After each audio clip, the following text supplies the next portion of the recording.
ధర్మరాజు గారు కూడా మంచి మాట ప్రేమతో చెప్తున్నారు అంటే చెవి ఒగ్గి వింటాడు.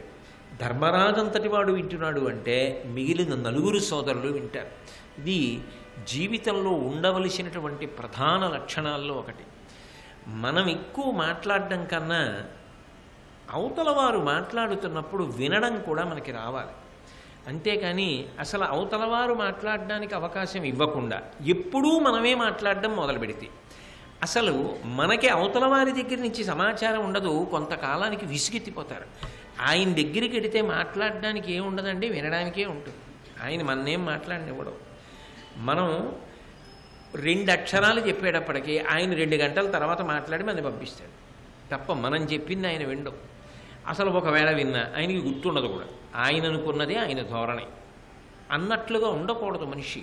ఎందుకనంటే ఒక్కటి జ్ఞాపకం పెట్టుకోండి, మన జీవితాన్ని ఒబ్బిడి చెయ్యాలి అంటే, మన జీవితాన్ని ఉద్ధరించాలి అంటే ఎక్కడి నుంచి దానికి తగిన సలహా వస్తుంది అంటే మన మీద అవ్యాజమైనటువంటి ప్రేమ ఎక్కడుంటుందో వాళ్ళ మనసులోంచి వస్తుంది మన క్షేమము కోరి మంచి సలహా.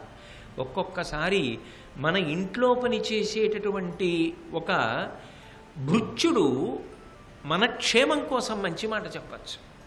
ఒక్కొక్కసారి మన వాహనాన్ని నడిపేటటువంటి వాహన చోదకుడు ఎంతో మంచి మాట చెప్పచ్చు. వైద్యుడు చెప్పచ్చు, స్నేహితుడు చెప్పచ్చు, కుటుంబ సభ్యులు చెప్పచ్చు, బంధువులు చెప్పచ్చు. కానీ అసలు వినడం అన్న లక్షణం ఉండాలి మనిషికి. అసలు వినడం అన్నది చేత కాదనుకోండి, వినడం విషయంలో భేషజం అన్నది ఉందనుకోండి, వాడు చెప్పొచ్చేవాడు నేను వినేవాడిని, నాకు తెలియని విషయాలా వాడు నాకు చెప్పేది ఏంటి అన్న భావన ఒకటి ఉందనుకోండి, వాడు జీవితంలో చాలా కోల్పోతాడు, చాలా కోల్పోతాడు. అదే సందర్భంలో చెప్పడం విషయంలో కూడా జాగ్రత్త ఉండాలి. చెప్పేటప్పుడు పెద్దలతో చెప్పేటప్పుడు సమయము సందర్భము ఆలోచించి వారికి చెప్పవలసిన విషయాన్ని వారికి చెప్పాలి. అంతేగాని వారికి చెప్పకుండా నువ్వు ప్రవర్తించకూడదు, అది దోషభూయిష్టం. ధౌమ్యుడు ఇప్పటి వరకు అనుగమించి వచ్చాడు. ఎప్పుడు మాట్లాడాలో అప్పుడు మాట్లాడుతున్నాడు, ఎవరికి చెప్పాలో వాళ్ళకి చెప్తున్నాడు. అంతేగాని పాండవులను వదిలేసి ఎవరినో పిలిచి వాళ్ళకి చెప్పి మీరు వెళ్ళి చెప్పిరండి అండవు. ధర్మరాజు గారికే చెప్తాడు అంతే కూర్చోబెట్టి. నువ్వు ఎప్పుడు ఎవరితో మాట్లాడారో వారితో మాట్లాడాలి. వారు మాట్లాడుతున్నప్పుడు నువ్వు వినాలి. ఈ 2 లక్షణములు కలవాలి. కలిస్తేనే అది అభ్యున్నతి పదం. అలా మాట్లాడడం ఒకరికి చేతనై వినడం రెండో వాడికి చేత కాకపోతే దానివల్ల ప్రమాదములు సంభవిస్తాయి. మైత్రేయ మహర్షి వచ్చి మాట్లాడారు దుర్యోధనుడితోటి, వినలేదు. సరికదా ఆయనని అపహాస్యం చేస్తున్నట్టుగా ప్రవర్తించాడు. ఏమయ్యాడు? చిట్ట చివరికి శాపానికి గురయ్యాడు. తన మృత్యువు తాను కొని తెచ్చుకున్నాడు. అందుకే వినడం అనేటటువంటిది జీవితంలో ఒక గొప్ప నైపుణ్యం, జీవితంలో ఒక గొప్ప నేర్పు. నేను వినను అన్న మాట మంచిది కాదు. ఎవరు మాట్లాడుతుండనివ్వండి, వినాలి. వారికి ఎంత అవగాహన అయింది, వారు ఏం తెలుసుకున్నారు అన్నది తెలుసుకోవాలి. అక్కరలేని విషయం అని అనుకున్నప్పుడు, ఇది మంచి పద్ధతి కాదు అనుకున్నప్పుడు, నిర్మోహమాటంగా ఇది త్రుంచవలసింది అనుకున్నప్పుడు మొహమాటం లేకుండా తుంచడము రావాలి. లేకపోయినా సరే అక్కర్లేని కొమ్మలు పెరుగుతాయి. ఇది అక్కర్లేని కొమ్మ అన్నప్పుడు కత్తిరించడం విషయంలో మొహమాటం అక్కర్లేదు.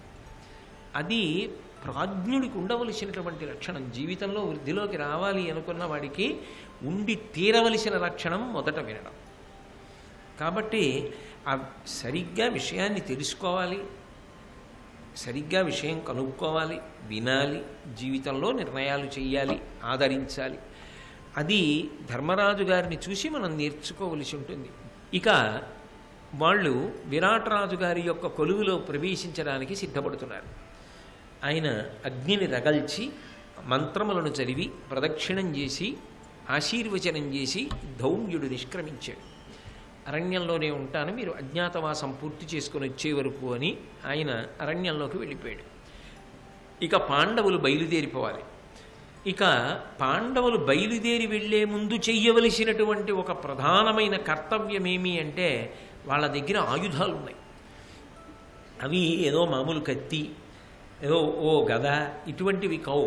అవి దివ్యమైనటువంటివి, అవి దేవతల చేత ఇవ్వబడినవి. వాటికి అధిష్టాన దైవములున్నాయి.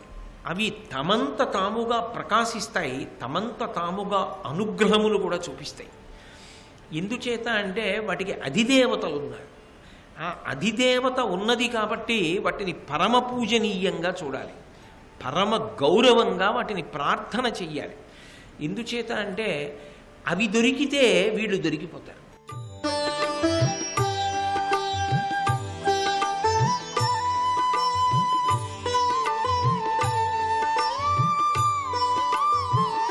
సర్వం శ్రీ ఉమామహేశ్వర పరబ్రహ్మార్పణమస్తు.